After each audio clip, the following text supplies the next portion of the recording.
कांग्रेस में ताजा शामिल हुई पप्पू यादव ने ये बड़ा ऐलान कर दिया है कि वो 2 अप्रैल को पूर्णिया लोकसभा सीट से नामांकन दाखिल करने वाले हैं। दावा तो ये भी है कि वो कांग्रेस के सिंबल पर ही पूर्णिया सीट से नामांकन करेंगे। बिहार में कांग्रेस और आरजेडी के बीच गठबंधन है और पूर्णिया सीट आरजेडी के खाते में आई हुई है। जेडीयू से आरजेडी में आई बीमा भारती को लालू यादव की पार्टी ने पूर्णिया से प्रत्याशी बनाया है, लेकिन पप्पू यादव इस बात का दावा कर रहे हैं कि वो पूर्णिया सीट पर आरजेडी और कांग्रेस से फ्रेंडली फाइट करने वाले हैं। तो पप्पू यादव जो कह रहे थे कि मर जाएंगे लेकिन पूर्णिया नहीं छोड़ेंगे, अब वो कह रहे हैं 2 तारीख को नामांकन करने वाले हैं, क्योंकि आपको बताएं कि कल ही ये सीट आरजेडी के कोटे में चली गई है और पप्पू यादव अभी भी दावा नहीं छोड़ रहे हैं।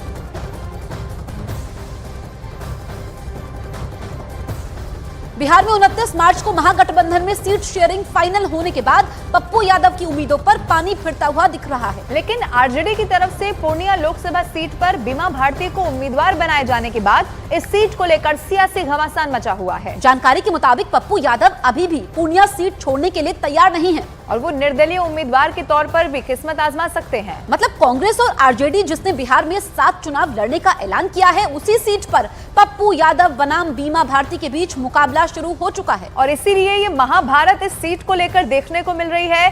2 तस्वीरें आपके टीवी स्क्रीन पर आपको इस वक्त हम दिखा रहे हैं जो ये समझाती हुई। आप देखिए, पप्पू यादव 2 अप्रैल को नामांकन करेंगे, ऐलान कर दिया है। बीमा भारती का भी नामांकन होने वाला है।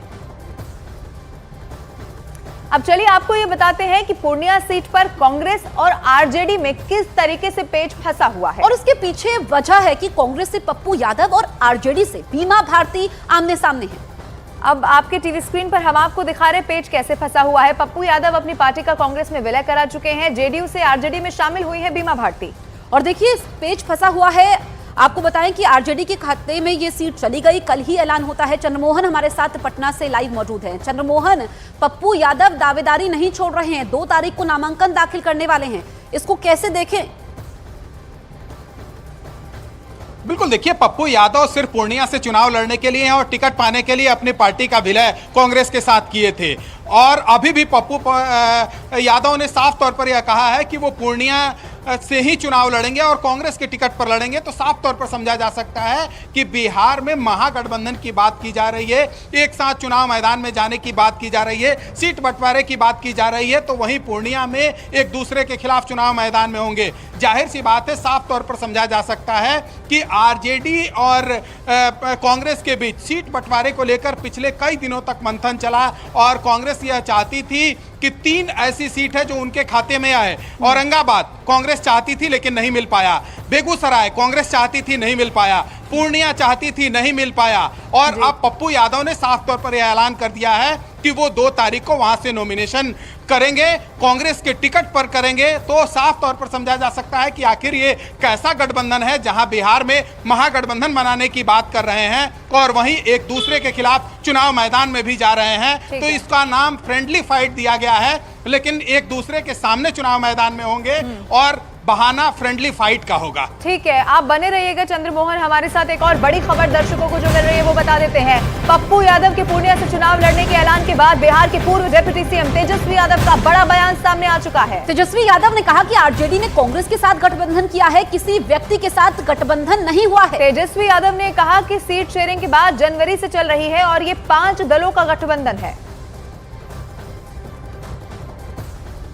पूर्णिया की जनता की भावनाओं के अनुकूल कांग्रेस की झंडा पूर्णिया की धरती पर फहराए जाएंगे। कांग्रेस की झंडा ही पूर्णिया में रहेगी और कांग्रेस की झंडा ही स्थापित होगी। हम लोगों के पार्टी का जो गठबंधन हुआ है किसी व्यक्ति के साथ नहीं हुआ, दल के साथ हुआ। तो कांग्रेस से तो हम लोगों का बहुत पहले से ही अलायंस है और सीट बंटवारा जो है वो तो जनवरी से ही बातचीत हम लोगों की चल रही है, वो तो उसी टाइम से सारी बातें तय हो चुकी थी। तो ज़्यादा कुछ इस पर हम टिप्पणी नहीं करना चाहते। अब आपको ये भी बता दें, पूर्णिया सीट पर पप्पू यादव के अड़ जाने से इस सीट पर मुकाबला बहुत दिलचस्प हो जाने वाला है, क्योंकि कांग्रेस और आरजेडी ने जहां बिहार में एक साथ चुनाव लड़ने का ऐलान किया है, वहां पप्पू यादव की दावेदारी का मुकाबला जो है वो त्रिकोणीय हो जाएगा। और आपको ये भी बता दें, इसका फायदा एनडीए उम्मीदवार को हो सकता है। कांग्रेस में शामिल हुए पप्पू यादव आरजेडी से सीट बंटवारे के बाद भी पूर्णिया सीट छोड़ने को तैयार नहीं है, जबकि दूसरी तरफ आरजेडी ने बीमा भारती को पूर्णिया से उम्मीदवार घोषित कर दिया है। उधर इस सीट पर विपक्ष का मुकाबला एनडीए के जेडीयू से प्रत्याशी संतोष कुशवाहा से है और इस सीट पर संतोष कुशवाहा ने 2019 में जीत भी हासिल की थी। उन्हें 54.85% वोट मिले थे।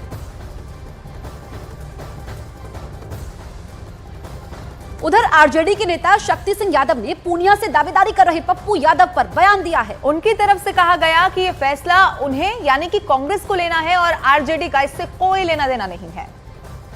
ये मामला कांग्रेस पार्टी का है, जहां वो हैं वो निर्णय उनको लेना है, वो सवाल उनसे हो सकता है। राष्ट्रीय जनता दल का कोई मतलब नहीं है। लेकिन अब गठबंधन का हिस्सा उन्होंने कह दिया है कि हमारे मैंने एक लाइन में कहा ना, वो कांग्रेस पार्टी का मामला है, कांग्रेस पार्टी स्वयं निर्णय लेगी। किस पे तरस खाऊं, किस पे तरस खाएं? भारतीय जनता पार्टी किस पे तरस खाए? पप्पू यादव पे तरस खाए कि कांग्रेस पे तरस खाए? पप्पू यादव उस असफल डॉक्टर की तरह हो गए हैं जो एक लकवाग्रस्त आदमी को ठीक करने में पूरा जोर जान लगाए हुए है, और लकवाग्रस्त आदमी ठीक होना नहीं चाहता है। कांग्रेस ठीक होना नहीं चाहती है, पप्पू यादव ठीक करने के लिए पागल हुए जा रहे हैं। दोनों अपनी समस्या से परेशान हैं। मुख्तार अंसारी को कड़ी सुरक्षा के बीच किया गया सुपुर्दे खाक। कालीबाग कब्रिस्तान में मां की कब्र के पास उसे दफनाया गया।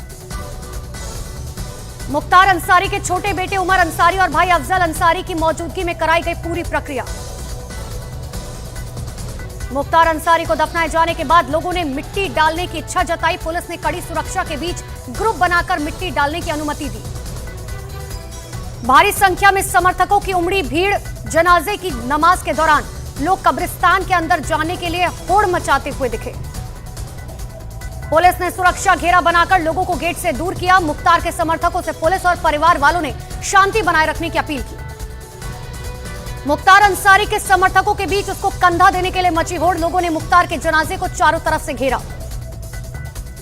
मुख्तार अंसारी के जनाजे में भारी भीड़ उमड़ी। जनाजे की नमाज के दौरान मुख्तार समर्थकों पर रखी गई ड्रोन कैमरे से नजर। कालीबाग कब्रिस्तान पर पुलिस, पीएससी और अर्धसैनिक बलों ने मोर्चा संभाला। कब्रिस्तान के बाहर माइक लेकर लोगों को हटने और चार दीवारी से दूर होने की बात कहते दिखे। मुख्तार का बड़ा बेटा अब्बास अंसारी पिता के जनाजे में नहीं हो पाया शामिल। जेल में रोता रहा मुख्तार का बेटा। वीडियो कॉल पर चेहरा देखने की गुहार लगाई थी। पिता की मौत की खबर सुनकर पूरी रात जेल में नहीं सो पाया अब्बास अंसारी। हाईकोर्ट और सुप्रीम कोर्ट से राहत नहीं मिलने से पूरी रात परेशान दिखा। मुख्तार अंसारी की पत्नी अफशा अंसारी जनाजे में नहीं हुई शामिल। अफशा अंसारी पर लुकआउट नोटिस जारी। भ्रष्टाचार मामले में मुकदमा दर्ज है। मुख्तार अंसारी मौत मामले की जांच हुई तेज। न्यायिक जांच की टीम बांदा जेल पहुंची। डीएम, एसपी और जज पहुंचे बांदा जेल। गैंगस्टर राजनेता मुख्तार अंसारी की मौत पर विपक्षी दलों द्वारा सवाल उठाए जाने के बाद शुक्रवार को मामले की मजिस्ट्रेट जांच के आदेश दिए गए। अंसारी के परिवार ने आरोप लगाया कि बांदा जेल में उन्हें धीमा जहर दिया गया, जिसके कारण उनकी मौत हो गई। गाजीपुर में नारेबाजी करने वालों पर एक्शन होगा। कब्रिस्तान के बाहर भीड़ ने की थी नारेबाजी। पुलिस ने नारेबाजी करने वालों का वीडियो बनाया। मुख्तार अंसारी की मौत के बाद उनकी पंजाब और बांदा जेल की मेडिकल रिपोर्ट आई सामने। 10 रिपोर्ट में एक जैसी ही जानकारी। रिपोर्ट के मुताबिक 10 सितंबर 2018 को मुख्तार अंसारी की पत्नी अफशा अंसारी ने राष्ट्रपति को एप्लीकेशन लिखा था, जिसमें उन्होंने मुख्तार की गंभीर बीमारियों से पीड़ित होने की बात कही थी। मुख्तार अंसारी के शव की पोस्टमार्टम रिपोर्ट में मुख्तार की मौत हृदय गति रुकने से होने का दावा। शुगर और ब्लड प्रेशर का मरीज था मुख्तार। आगे की जांच के लिए विसरा सुरक्षित रखा गया। रिपोर्ट में मुख्तार अंसारी को हाई ब्लड शुगर की शिकायत होने का भी दावा। बांदा जेल प्रशासन के मुताबिक मुख्तार ने साल 2021 से 2024 के बीच 84 बार डॉक्टर से कंसल्ट किया था। मुख्तार अंसारी का बांदा जेल का वीडियो आए सामने। जेल की 19 अप्रैल 2023 की सीसीटीवी तस्वीरें आई सामने, जिसमें मुख्तार अंसारी नजर आया। मुख्तार पर सीसीटीवी कैमरे से निगरानी करने वाला वीडियो वायरल। मुख्तार अंसारी के जनाजे में शामिल हुआ मोहम्मद शाहबुद्दीन का बेटा उसामा। गाजीपुर जिले के मोहम्मदाबाद गांव में मुख्तार के पैतृक गांव पहुंचा।